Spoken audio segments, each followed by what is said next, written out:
ઓલા એક્ટિવાનો video બનાવવાનો હો એટલે હડતા પેલી બાજુ જઈને ભા થઈ રહ્યા છે. હવે હું જાઉં છું. મળીએ મિત્રો વિડીયો બનાવતા બનાવતા પછી. પટોળા મોંઘા લાવજો છેલાજી રે મારી હટ પાટણથી પટોળા મોંઘા લાવજો. મિત્રો જો ખાટલાના પાયા નાખવાવાળા ભાઈ લારી લઈને ફરે છે. આપણે ખાટલાના પાયા નાખી દઈએ. કે ગમના હો ભાઈ સુરેન્દ્રનગર વાળો લીંબુ. ઓહો એટલે હે આ એમ ચલો પાટણમાં. તો મિત્રો કોઈ ધંધો નાનો નહીં હોતો, કોઈ બી ધંધો ગમે કરે ગમે જગ્યાએ થાય. તમારા ગામમાંથી તો ખાસા કિલોમીટર દૂર હે ને એવું. તો મિત્રો આપણે ખાટલાના પાયા નાખી દઈએ. ઓય મારું ઘર મફુ કાકાનું પેલી બાજુ ઘર. તો મિત્રો જો ખાટલામાં પાયા નહોતા ત્યાંથી માટી જેટલી નીકળી ત્યારે પ્યારે દીધા રબડના. તો મિત્રો આગળ મેં બ્લોગમાં કીધું હતું કે મારા મેતુભા જાય અયોધ્યા. તો આવી ગઈ અયોધ્યાની પ્રસાદી જોઈ લો. મારી લાડુડી આરતી ખાઈ જાય, આરતી ખાઈ લઈએ. અમે પણ જરા અયોધ્યા તો બહુ મજા આવી જાય ફરવાની. શ્રી રામ પ્રભુના ધામ હનુમાન ઘટી અયોધ્યા ધામ મળ્યું. તો આ બાજુ મેં મારું બાઇક લીધું હો. આગળ ચંપુલાલ સાયકલ લઈને જઈ રહ્યા છે. આગળ જાઓ તો ચંપુલાલ બોલતા બોલતા આવો. તારી આઈડી ને બ્લોગ ઉતરે આઈડી ને સપોર્ટ કરજો એમ કે. આ બાજુ આ બંગલાનો કલર બીજો થઈ ગયો. જોઈ લો બંગલા તૈયાર થઈ ગયા ખેતરમાં. મસ્ત બંગલા ભણાય એક નંબર. આ બાજુ ખેતર પચ્છીને વાવતા એ ખેતર. તો મિત્રો અમે જો ફાઇનલી વાસંડી લેતા આવ્યા. કાલ વાસંડી લેવા જતા પણ મેળ નતો પડ્યો, ત્યાં લઈ આવ્યા. અને તમે બ્લોગમાં જોડાયેલા રહ્યો. તમને અમારા પાટણનો ગંજ બજાર બતાવું. પાટણના આશી અમને જોયો છે પણ બહારના આશી નહીં જોયો. આ છે અમારા પાટણનો મોટો ગંજ બજાર. જોઈ લો આખે આખો બહુ મોટો ગંજ બજાર છે. પેટીઓ છે જોઈ લો.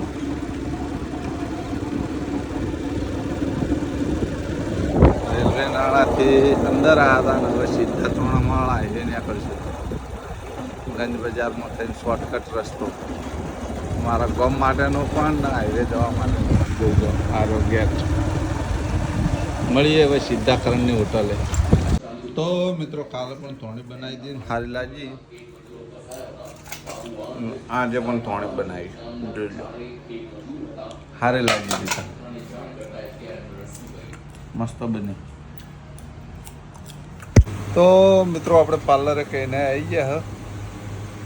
પાર્લરે આવી બેઠા છે. બ્લોગ આજ ઓછી મિનિટોનો બન્યો હો એટલે કોઈક જુગાડ કરવો પડશે.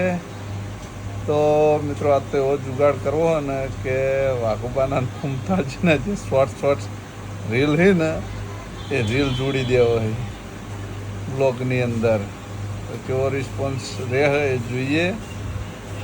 અને શોર્ટ રીલ બ્લોગમાં જોઈન્ટ કરી નાખીએ. કેવું રહે કેવું નહીં રહેતું કોમેન્ટ કરીને ચોક્કસ જણાવજો. આપણે એડિટિંગ કરવા માટે રીલ પહેલાં ચેક કરી લઈએ કે થાય કે નહીં થતા. કેમ કે ઊભા પડદાના રીલ હોય એટલે આડા પડદે થવું કાઠું કામકાજ છે. ચેક કરીએ એવો. તો મળીએ. બીજા બધા સરપંચ એના ગામમાં વિકાસ કરતા નથી. મેં શું વિકાસ કર્યો છે ને એ રીતે મને બતાવું. જુઓ આનો રોડ આખો આરસીસી. પછી આનો રોડ આખો આરસીસી. જબર વિકાસ. આનો રોડ નહીં બતાવવાનો. કોની ગાંઠ હું ખાઈ જાઉં છું. બંધ કરી વિડીયો એડિટિંગ નું ઘડી નાખી લાગ.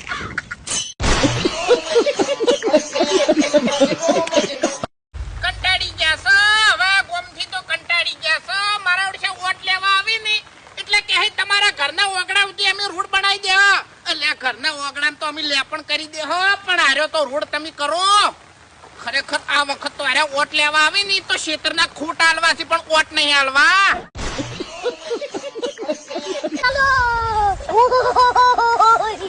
જુઓ, આપણે વાયદો કર્યો તો કે મુસાફરમાં આવી જાય ને બધાના ઘેર ઘેર પાણી પહોંચાડ્યો. જોઈ લો. અને ઘર ઘરની વાત જવા દો. આ જુઓ, ઘરમાં પાણી પહોંચાડ્યું. બરાબર. એટલે આવો ને આવો સપોર્ટ મને કરતા રહેજો. હું આવો ને આવો ગામનો વિકાસ કરતો રહ્યો.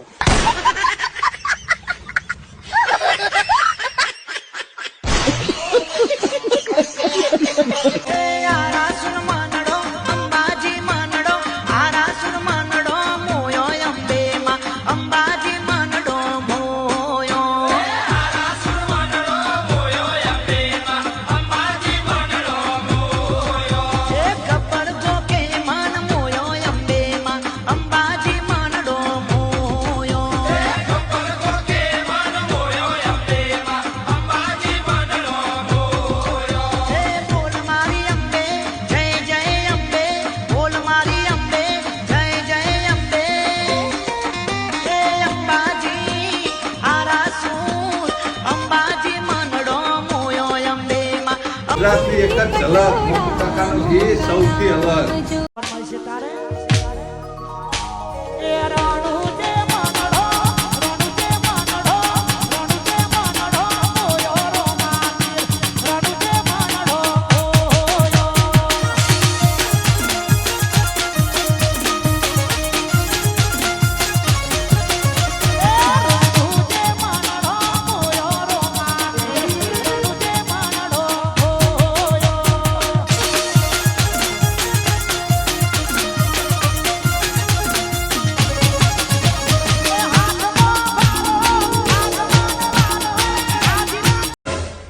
હમણાં મારા સપનામાં આયા અને એને કીધું કે તારીખ 3/8/2025 એ દાડો હું તારો જીવ લઈ જાયો. પછી મેં શું કર્યું ખબર છે?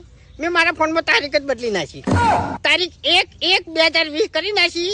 એટલે હવે કદાચ છે યમરાજ મને લેવા આવશે ને તો એ અડીએ તળી જાય એમ.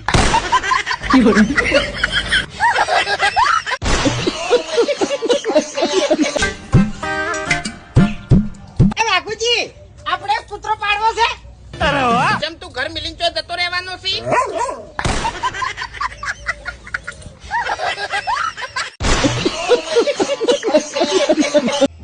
જય માતાજી. એક દરિયામાં એક મોટું જહાજ હેડ્યું જતું હતું અને જહાજમાં ઘણા બધા પેસેન્જર હતા અને ઘણી બધી ગાડીઓ હતી ઇલેક્ટ્રિક. બરાબર. એ જહાજ રનિંગ કરતું કરતું કમ્પ્લીટ દરિયા વચ્ચે પહોંચ્યું અને એક ઇલેક્ટ્રિક ગાડીમાં આગ લાગી. એક ગાડીમાં આગ લાગી ને એટલે બીજી ગાડીમાં આગ લાગી. એમ કરતે કરતે આખા જહાજમાં આગ લાગવા માંડી. બરાબર. એટલે એ જહાજના માલિકે જે પ્રમાણે પેસેન્જર હોય ને એ પ્રમાણે એને બોટની સુવિધા રાખી હતી એ જહાજમાં. બરાબર. એટલે બધા પેસેન્જરને એને એના બોટમાં બેહાડી દીધા અને બધા પેસેન્જર કમ્પ્લીટ બચી ગયા. એટલે ઓના ઉપરથી એક જ વાત કહેવા માંગુ છું, કદાચ આપણે બહાર જતા હોય અને આપણી ગાડીનું ટાયર ખરાબ હોય તો આપણને આળો આવે કે હાડો નહીં બદલવું, આપણે જઈને આવતા રહે. પણ કદાચ રસ્તામાં હેડે જતા હોય અને એ ટાયરને કદાચ આગા પાછું થયું તો આપણને નુકસાન ખરું ખોટું. એટલે આપણી આળસ આપણો દુશ્મન છે. બરાબર. કોઈ દાડો આળો લાવી નહીં. જય માતાજી.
સારી અને એવું વિચાર્યું તું કે હોદના ધરેન દૂધનો રોટલો ખાઈ રહ્યો અને હોદના જો ભેંસ દોવા ગયો એવું જ પાડું થઈ ગયું.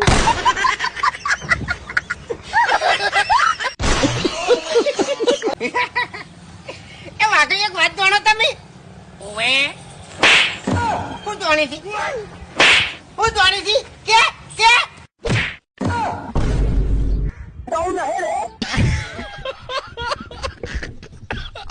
ખરેખર આ ડેરી વાળા હડતાલ કરી તો બધું દૂધ ભોય ઢોળી દી. શાકભાજી વાળા હડતાલ કરી તો બધી શાકભાજી રોડ પર નાખી દી. પણ હવે બેંક વાળાની ચાણી બુદ્ધિ આવશે તે હેરા હડતાલ કરીને અને બધા પૈસા ભોય વીરી દી.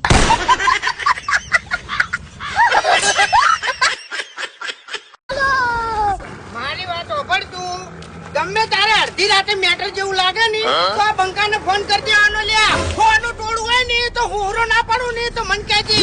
હવે જા હોય થી તારા ઘરમાં પોતું મારેલું હોય એ તો હુહરો નહીં પડી કેતો અને વૈકણ શું હુહરો પડે તું આપણી મોઢા બકાવી છે ફોનમાં.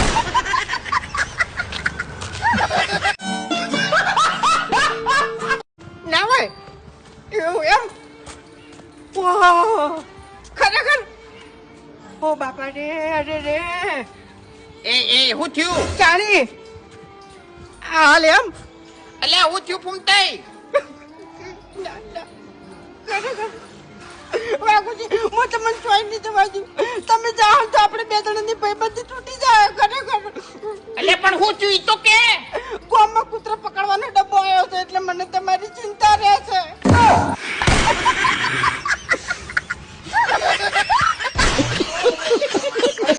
ખરેખર આ દુનિયામાં જો ઉંદેડો કોઈના ઘરમાં નીકળે ને તો તરત મારવા દોડી. પણ એનો એ ઉંદેડો કદાચ પથ્થર ન હોય ને તો એને નમી પડી. એવી જ રીતે કદાચ રસ્તામાં હાફ હેડે જતો હોય ને તો એને મારવા દોડી. પણ એનો એ હાફ કદાચ મંદિરમાં હોય ને તો નમી પડી.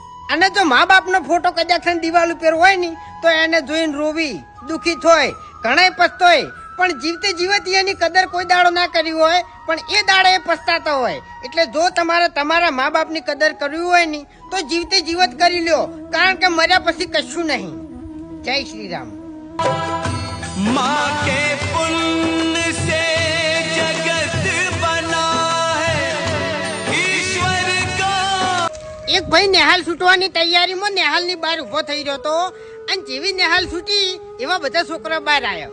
એટલે એનો એક છોકરા પાસે ગયો અને એને કીધું કે તાર પપ્પાના દવાખાનામાં દાખલ કર્યા છે એટલે એને મન લેવા મોકલ્યો છે એટલે તું મારા હંગાત ઘેર હેડ હું તને તારા ઘેર મેલી દઉં બરાબર. એટલે એ છોકરે કીધું કે પાસવર્ડ બોલો બરાબર. એટલે એ ભાઈ વિચારમાં પડી ગયો. એટલે આ ઉપરથી એક જ વાત શીખવા મળે છે કે તમે તમારા છોકરાને નેહાલ મેલો તો એક સિક્રેટ પાસવર્ડ આલી દેવાનો જેથી કરીને છોકરો આવી રીતના કોઈ દાડો છેતરાય નહીં અને બીજો કોઈ મોણો એને લઈ દઈ નાખે. જય માતા. सिया राम जय जय राम सिया राम. વાહ કુદરત વાહ. ખરેખર એક ભાઈ નારિયેળ પાડવા માટે નારિયેળી ઉપર સડ્યો બરાબર. સડતો તો એનો સડી ગયો પણ અધેરથી એને નેસે જોયું ને તો એને લાગ્યું કે મારું બધું ઘણો અધેર આવતો રહ્યો છે કદાચ પડ્યો નહીં તો મરી જાય એમ. પછી એ ભગવાનને કગર્યો કે ભગવાન હું અહીંથી સુખ શાંતિ ઉતરી જાય ને તો 111 રૂપિયા તળાઈ દેવું બરાબર. એમ કરીને હીરો થોડોક નેસો ઉતર્યો અડધામાં આવ્યો એટલે હીરો બોલ્યો કે ભગવાન અડધામાં તો હવે હું આવી ગયો છું 111 રૂપિયા ના તળાવવાના હોય 51 રૂપિયા તળાઈ દેવું.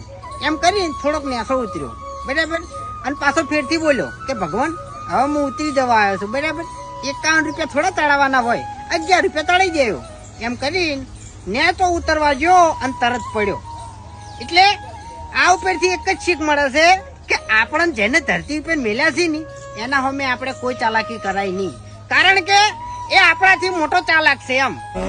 જય શ્રી રામ. राम सिया की करुण कहानी. દુનિયાની અંદર હારા મોણાની તલાશમાં કોઈ દાડો ના નીકળતા કારણ કે હું ઘેર જ હોય છું.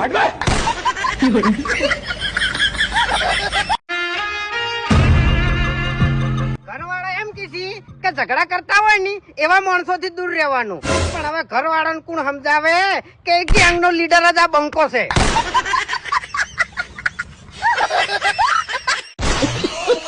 ખરેખર આખી દુનિયા મહેનત મજૂરી કરીને અને તારે આગળ જાય છે.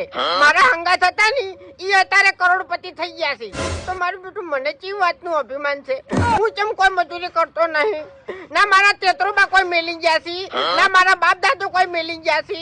તો હું કેમ મજૂરી કરતો નહીં. बात तो सही है. ચોક મારું બેટું ભિખારી બનવાનો સંકેત તો નહીં ના રહ્યો.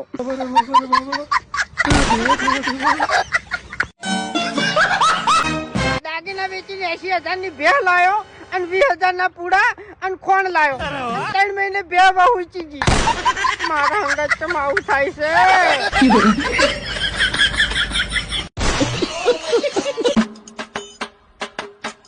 એક ભાઈ હેડ તો એના ગામથી મોગીને દર્શન કરવા આવતો હતો અને મને ગલ્લે ભેળો થયો. તે હું બાઇક ઉપર બેહાડીને વેકન લાયો અને હવે મોગી મને અડવી પડી છે કે એનો હેડ તો આવતો હતો તો તારે તો બાઇક ઉપર બેહારવાનો હતો. बात तो सही है. હવે મારે ચિયો ભૂવો ગોતો.